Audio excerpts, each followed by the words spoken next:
نور من نور اللہ کی کیا دلیل ہے؟ کوئی دلیل نہیں ہے. صرف نور کہیں تو ٹھیک ہے، نور ہدایت بھی ٹھیک ہے، وہ سراج منیرہ کہا گیا ہے نبی الاسلام کو، تو وہ تو ہم مانتے ہیں. اسلام کی جو پہلی تفسیر لکھی گئی اہل سنت کے ہاں، تفسیر طبری ابن جریر، جس سے ابن کثیر نے سارا کچھ کیا، انہوں نے جو آیت ہے قد جاءکم من اللہ نور و کتاب مبین، سورہ المائدہ کی جو آیت ہے، اس کے کانٹیکسٹ میں لکھا ہے کہ یہاں نور سے مراد نبی الاسلام کی ذات ہے. ٹھیک ہے، بالکل ہے، ہم تو بخاری مسلم کو بھی نور مانتے ہیں، صحابہ کے اقوال کو بھی نور مانتے ہیں، لیکن ایز اے اسپیشی نبی الاسلام انسان تھے. مسند احمد میں ہے، دلائل النبوہ کے اندر بھی ہے، اور مشکات میں موجود ہے، بالکل صحیح حدیث ہے. نبی الاسلام نے فرمایا میں اللہ کے ہاں اس وقت بھی خاتم النبیین لکھا ہوا تھا جب آدم علیہ السلام ابھی مٹی اور پانی کے درمیان تھے.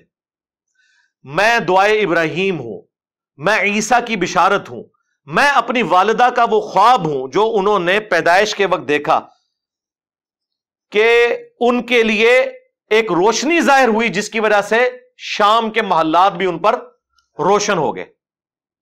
نبی الاسلام کی والدہ محترمہ کو اللہ تعالیٰ نے یہ بشارت دی تھی کہ آپ سے وہ بچہ پیدا ہوگا کہ جس کا دین، جس کی حکومت بالآخر اس وقت کی سب سے بڑی سپر پاور رومن امپائر کو بھی سپرسیڈ کر جائے گی. ہم جو نبی الاسلام کے بارے میں یہ کہتے ہیں نا کہ وہ انسان تھے، تو وہ صرف اسپیشی کے طور پر کہتے ہیں، ہماری طرح کے انسان نہیں تھے. یہ ذہن میں رکھیے گا. بخاری مسلم میں حدیث ہے نبی الاسلام وصال کے روزے رکھتے تھے، ایک روزہ افطار کیے بغیر اگلا روزہ، یعنی کنٹینیوس 3 4 دن کے روزے.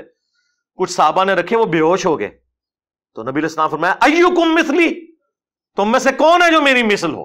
کسی نے نہیں پڑھا قل انما انا بشر مثلکم، نہیں پڑھا. ان کو پتا تھا کہ حضور کیا بات کر رہے ہیں. آپ نے فرمایا میں رات کے وقت اپنے رب کے حضور ہوتا ہوں، وہ مجھے کھلاتا بھی ہے پلاتا بھی ہے، میری مثل تو کوئی ہو نہیں سکتا. بخاری مسلم میں حدیث ہے نبی صلی اللہ علیہ وآلہ وسلم اپنی ان 2 آنکھوں کے ساتھ پیٹھ کے پیچھے بھی دیکھ لیتے تھے. ہمیں تو 180 ڈگری سے زیادہ نظر نہیں آتا، وہ 360 ڈگری دیکھتے تھے. آپ کو پیچھے صحابہ کرام نظر آتے تھے نماز کی حالت میں، یہ آپ کا معجزہ تھا. ہماری آنکھیں تو نہیں دیکھ سکتی. بخاری مسلم میں حدیث ہے نبی الاسلام نے نماز کسوف پڑھائی، جو سورج گرہن کی نماز ہے، اس میں چند قدم آگے بڑھے، ہاتھ بلند کیا، پھر واپس کیا. صحابہ نے کہا آج آپ کو ایسا عمل کرتے ہوئے دیکھا جو پہلے نہیں دیکھا. تو آپ نے فرمایا مجھے اللہ تعالیٰ نے جنت دکھا دی، اور اس میں نے انگوروں کا ایک گوشہ دیکھا، میں نے ارادہ کیا تمہارے لیے توڑ لوں.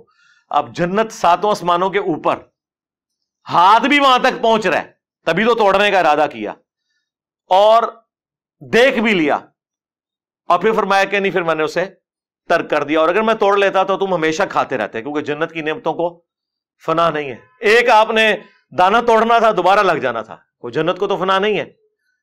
لیکن وہ پردہ جو بخاری مسلم میں حدیث ہے کہ جنت کی نعمتیں وہ ہیں جو نہ کسی آنکھ نے دیکھی، نہ کسی کان نے سنی، نہ کسی کے دل پر ان کا کبھی گمان بھی گزرا. تو وہ پردے میں رہی بات. اب نبی الاسلام کی نگاہ مبارک. پھر بخاری مسلم میں حدیث ہے نبی الاسلام کے پسینے سے خوشبو آتی تھی، حتیٰ کہ آپ کا پسینہ لوگ عطر کے طور پر استعمال کرتے تھے، اپنی خوشبو میں ملاتے تھے، اور نبی الاسلام اسے انڈورس کیا کرتے تھے کہ ہاں تم یوز کرو. صحیح بخاری اور مسلم میں حدیث موجود ہے نبی الاسلام کا جو وضو کا بچا ہوا پانی، جب صحابہ کرام آپ ایک بڑے تھال میں وضو کرتے تھے نا، تو وہ تھال ضائع نہیں کیا جاتا تھا. وہ حضرت بلال جب باہر لے کے آتے تھے تو صحابہ کرام اس میں سے اپنے جسم کے اوپر تبرکن ملتے تھے. ایک تو بخاری میں صلح حدیبیہ والی حدیث ہے نا، بڑی لمبی، اس میں تو حضور وضو کر رہے ہیں، وہاں تو ڈائریکٹ وہ اپنے چہرے پر اور برکات حاصل کر رہے ہیں. مسلم شریف میں حدیث ہے نبی الاسلام سخت سردیوں میں بھی فجر کی نماز کے بعد جب باہر نکلتے تو مدینے کے لوگ اپنے بچوں اور غلاموں کو بھیجتے تھے برتن اٹھا کے، اور حضور علیہ السلام ہر برتن میں اپنا ہاتھ ڈالتے جاتے تھے برکت کے لیے. اور اخلاق دیکھیں، سردیوں میں کس کا دل کرتا ہے یار ٹھنڈے پانی میں ہاتھ ڈال، لیکن اب جتنے لوگ آتے تھے حضور کسی کو محروم نہیں لوٹاتے تھے، اور برکت ہوتی تھی اس کی. ظاہر ہے آپ کی مبارک تبرکات کی برکت ہے. آپ علیہ السلام کے ڈائریکٹ تبرکات کی بھی، انڈائریکٹ بھی.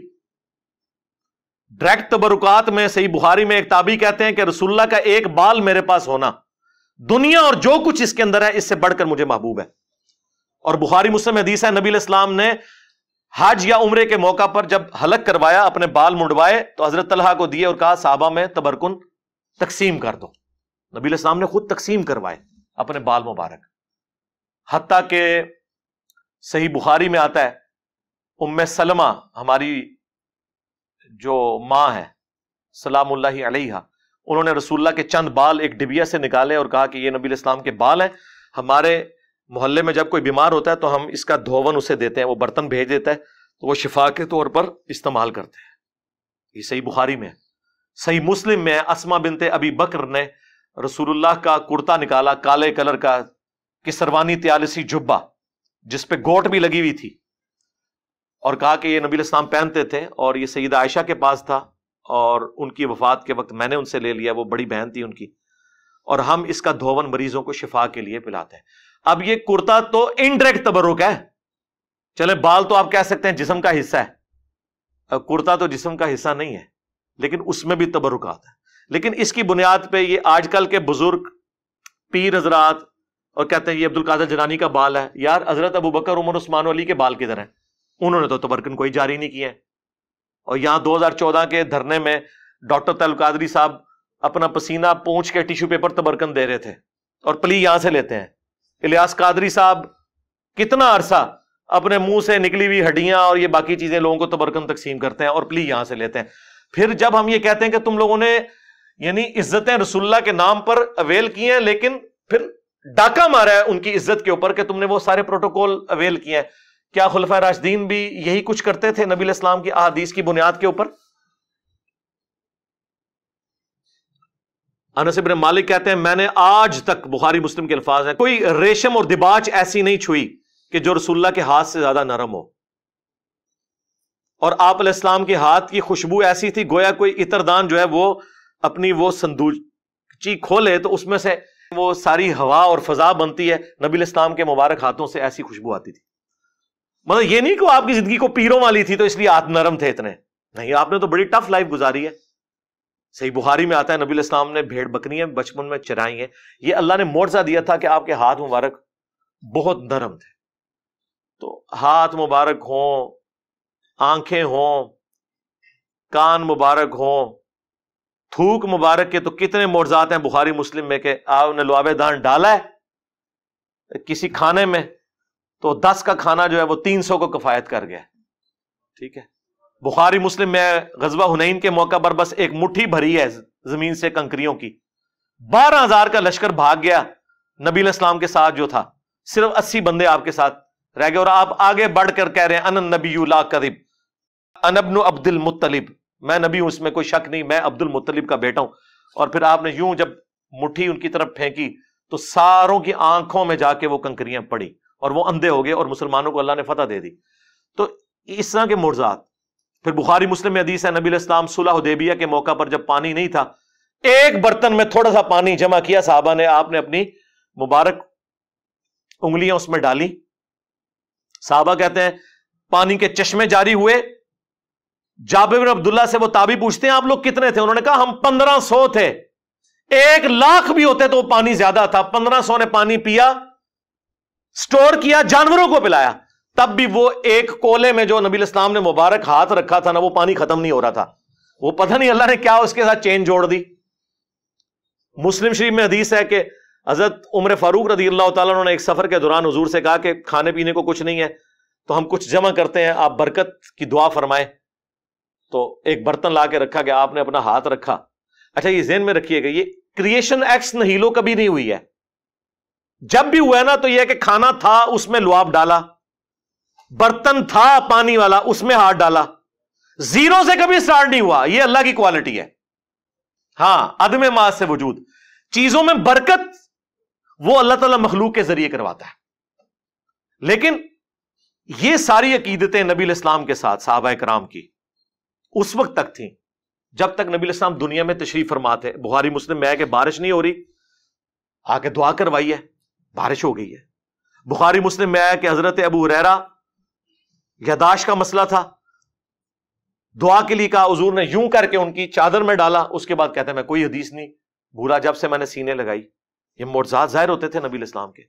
صحیح بخاری میں آیا آپ علیہ السلام نے ایک صحابی کی پنڈلی ٹوٹ گئی, اپنا مبارک ہاتھ پھیرا, وہ کہتے ہیں اس طرح ہوگی کہ اس سے پہلے کبھی یعنی ٹوٹی ہی نہیں تھی.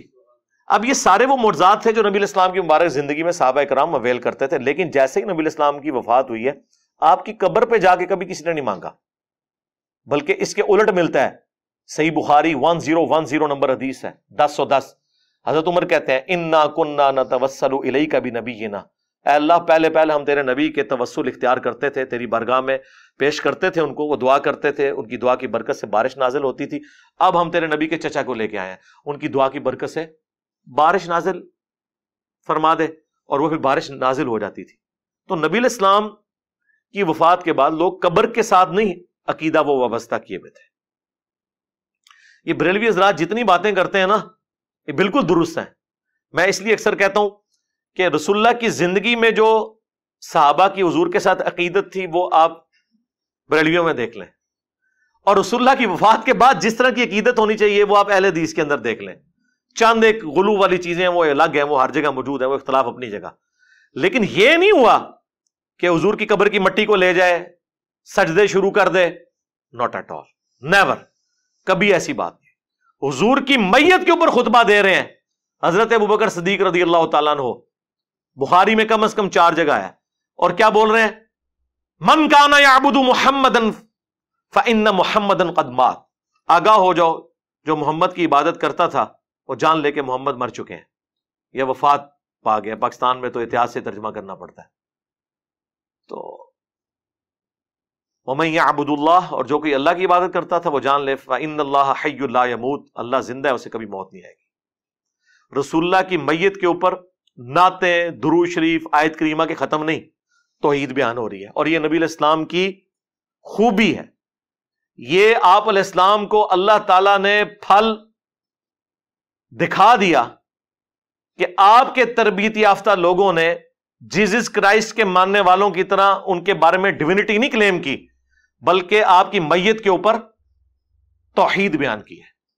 اور کیوں نہ ہوتا, صحیح بخاری میں حدیث ہے, دیکھنا میری شان کو اس طرح بلند نہ کرنا جس طرح نصارہ نے اپنے پیغمبر کو بڑھا دیا تھا. میں اللہ کا بندہ اور اس کا رسول ہوں, مجھے اللہ کا بندہ اور اس کا رسول کہنا. بخاری مسلم دونوں میں حدیث ہے. اما عائشہ کہتی ہیں نبی علیہ السلام کی وفات کے دن چل رہے تھے, آپ تکلیف کی وجہ سے بار بار اپنی چادر اپنے چہرے سے ہٹاتے, اور آپ صلی اللہ علیہ وآلہ وسلم فرماتے ساتھ لعن اللہ الیہود والنصارى اتخذوا قبور انبیائہم مساجدا, اللہ کی لعنت ہو یہود و نصارہ پر کہ انہوں نے نبیوں کی قبروں کو سجدہ گاہ بنا لیا تھا. اور اما عائشہ کے الفاظ ہیں بخاری مسلم میں کہ یہ حضور ہمیں ڈرا رہے تھے اگر ہمیں یہ خطرہ نہ ہوتا کہ لوگ رسول اللہ کی قبر پہ سجدے شروع کر دیں گے تو میں نبی الاسلام کی قبر کو اوپنلی زیارت کے لیے چھوڑ دیتی. یعنی وہ حجرے والا معاملہ ختم ہو جاتا, صرف یہ ڈر تھا کہ یہ کام نہ لوگ ڈالیں. بخاری مسلم دونوں میں حدیث ہے, نبی الاسلام کی 2 بیویاں ام سلمہ اور ام حبیبہ جو ہجرت حبشہ میں شامل تھی, وہ حضور کی بیماری کے دنوں میں, آخری دنوں میں کہہ رہی تھی جب ہم حبشہ گئے تھے ہم نے ماریہ نام کا گرجا دیکھا تھا, وہاں پر تصویریں تھیں.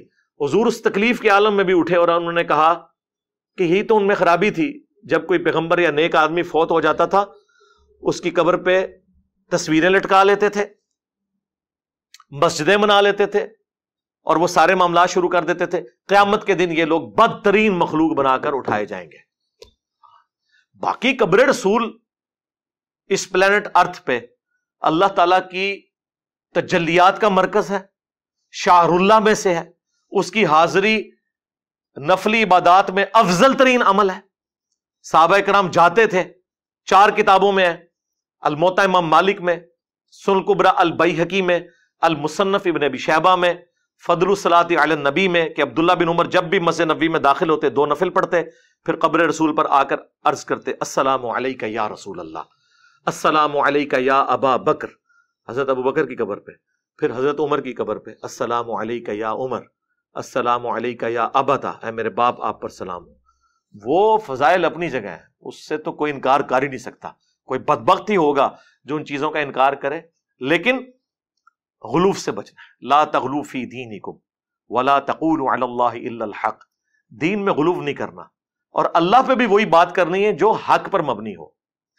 دیکھیں ابو داؤد میں حدیث ہے, سنن ابن ماجہ میں ہے, ایک صحابی نے حضور کو سجدہ کیا, آپ نے فرمایا سر اٹھا کیا کر رہا ہے؟ ان کا یا رسول اللہ ہیرا نامی جگہ پر گیا تھا، وہاں لوگ اپنے سردار کو سجدہ کرتے ہیں، آپ تو اللہ کے نبی ہیں، آپ نے فرمایا جب میں فوت ہو جاؤں گا اور تم میری قبر سے گزرو گے کیا میری قبر پہ بھی سجدہ کرو گے؟ کہا نہیں یا رسول اللہ۔ تو فرمایا پھر مجھے کیوں سجدہ کر رہے ہو؟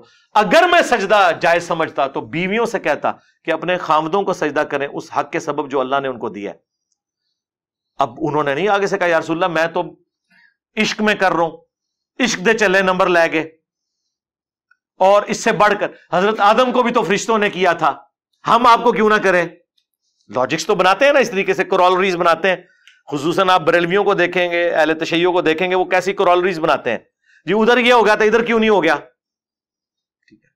اس طرح آپ کریں گے تو کل کو آپ نبی الاسلام کے والد کا بھی انکار کر دیں گے کہ چونکہ حضرت عیسیٰ بغیر باپ کے پیدا ہوئے تھے اور یہ حضرت عیسیٰ کی بہت بڑی فضیلت اور معجزہ قرآن میں رپورٹ ہوا ہے، ہم بھی اپنے نبی کے والد کے ہونے کا انکار کر دیں گے؟ نہیں یار، خدا کے لیے رسول اللہ کی فضیلت سب سے بڑی یہی ہے کہ آپ خاتم النبیین ہیں، ہاں اس کے بعد کسی اور فضیلت کی ضرورت ہی نہیں ہے۔ یہ اتنی بڑی فضیلت ہے کہ اس فضیلت کی برکت سے امت کو یہ کام ٹرانسفر ہو گیا۔ کنتم خیر امت اخرجت للناس تأمرون بالمعروف وتنہون عن المنکر وتؤمنون باللہ۔ تو بات کہاں سے کہاں چلی گئی؟ نبی الاسلام کے حوالے سے چونکہ ڈسکشن تھی اس لیے میں نے اب ربیع الاول کا تقاضا ہے میں اس پہ بولا۔